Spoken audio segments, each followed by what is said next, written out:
Well before the Wii was released into the wild, Nintendo showed off the system in a multitude of colors when they revealed what the console shell looked like in 2005. Now of course, when the system launched in late 2006, the initial offering was limited just to white. Now this extended well into the system's lifespan up until 2009 when the company began offering the system in black in Japan that summer. While most of the other color offerings fell by the wayside, a special red Wii was released starting in Japan. Now, as many of you are well aware, the red Wii did make its way to the West. However, today, we're going to take a look at the Japanese version and basically see what sets it apart. Let's get into it. Danny from the Famicast here. If you're new to the channel, please be sure to subscribe and turn on those notifications. Sound off in the comments down below, and we may read it out on our bi-weekly show called the Famicast. Today, though, we're taking a quick look at the Super Mario Bros. 25th Anniversary Red Wii in this edition of Famicast Collector's Corner. The 25th anniversary of anything is almost always a pretty big deal, and things were no different with Mario here too. Nintendo celebrated the plumber's 25th in 2010 in a variety of ways. Two different DSi systems were released in October of that year, with a red DSi LL, or XL, and a 7-Eleven exclusive DSi, just a regular size system. Now perhaps the most famous item was the Super Mario All-Stars Collection, which also saw a release in the West a few months after the Japanese release in North America, Europe, and Australia. Now just to go off on a little bit of tangent on this, I mean, I totally get the hate that came at this game at the time. I mean, I was even hesitant to pick it up myself, and I only did so because I found it at a slight discount. I mean, sure, the actual game itself is very disappointing, essentially just being Super Mario All-Stars on a Wii disc. I mean, the other parts of the collection, though, the packaging, the CD, and the booklet, they're pretty cool, though. Nintendo also offered Club Nintendo members in Japan the chance to win several different Mario-related items with the purchase of select games. Now, after registering, 10,000 winners would be awarded with one of the following: a Mario tote bag, which was limited to 1,000 winners, a Luigi tote bag, again 1,000 winners, a Super Mario Bros. 25th Anniversary t-shirt, 3,000 winners there, and Super Mario Bros. 25th Anniversary playing cards, 5,000 winners there. Eligible games were as follows: Super Mario Collection, or All-Stars, for the Wii, New Super Mario Bros. Wii, Mario Kart Wii, Super Mario Galaxy 2, New Super Mario Bros. On the DS, Mario Kart DS, and Mario Party DS. Now this campaign ran from September 13th, 2010 until January 10th, 2011. Now just to get back to the topic of the hardware, so the Super Mario Bros. 25th Anniversary Red Wii released on November 11th, 2010 for a suggested retail price of 20,000 yen, at the time about $200.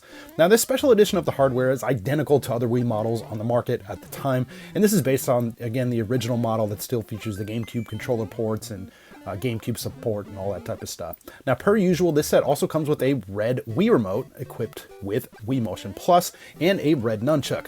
A red rubber case is also included for the remote. While simple, this sharp paint job really does look nice, and I think it was a fantastic way for Nintendo to welcome Mario's 25th. Now, the box itself is pretty classy here too. I mean, you can see here it features the red Wii, the Wii remote, and the Wii logo, and the text on the bottom right corner indicating that a Wii Motion Plus controller is indeed included. Now, the upper right-hand corner sports the Super Mario Bros. 25th Anniversary logo, and right below that, you'll see a logo for the pre-installed version of Super Mario Bros. From the Virtual Console. More on that in a bit. Now, the back of the box showcases the anniversary logo front and center, with the Wii logo and Nintendo logos in the top two corners. Now, when you open the box up, you're kind of treated with another little surprise here. As you can see some extra goodies from Nintendo. You see a thank you message there for purchasing the system, as well as some nice sprite work from the game. All in all, the packaging, like the system itself, is really classy, and I think it's a great showpiece for any collection. Now, as mentioned previously, this special edition of the system included a preloaded Famicom Virtual Console game, Super Mario Bros. However, this isn't just any version of Super Mario Bros. And for the anniversary, Nintendo actually went through the trouble to add some extra elements here, namely 25s being written on coin blocks throughout the game.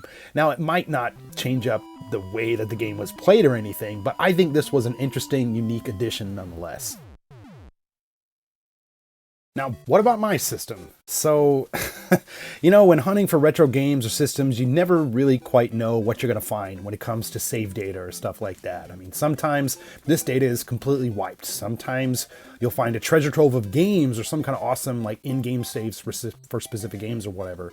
Other times you might just end up with nothing for a variety of reasons. Now, is this pre-installed version of Super Mario Bros. Intact here? Well, let's go ahead and take a look.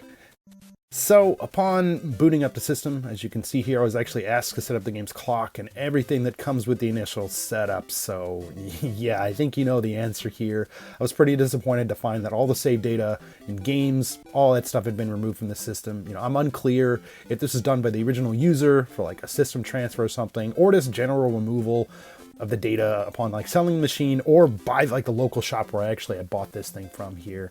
Now, it's a shame. I was really wanting to add this limited virtual console version of Super Mario Brothers to my quote-unquote collection. I mean, sure, it's not really a huge deal or anything, but you know, this is honestly just kind of like another example of how games like this will kind of just be lost to time, even if it is just essentially a ROM hack. It's just kind of sucks. With very few special editions of the Wii released over the years in Japan, and even if they were as mostly boxes, that were the main differences here, you know, I was actually pretty pleased with my find here.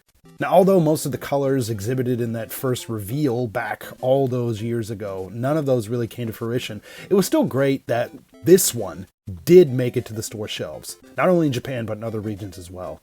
Now, the only thing I'm disappointed with is the fact that everything on the system I bought was completely wiped. But you know what? Let's just go ahead and turn things over to you guys.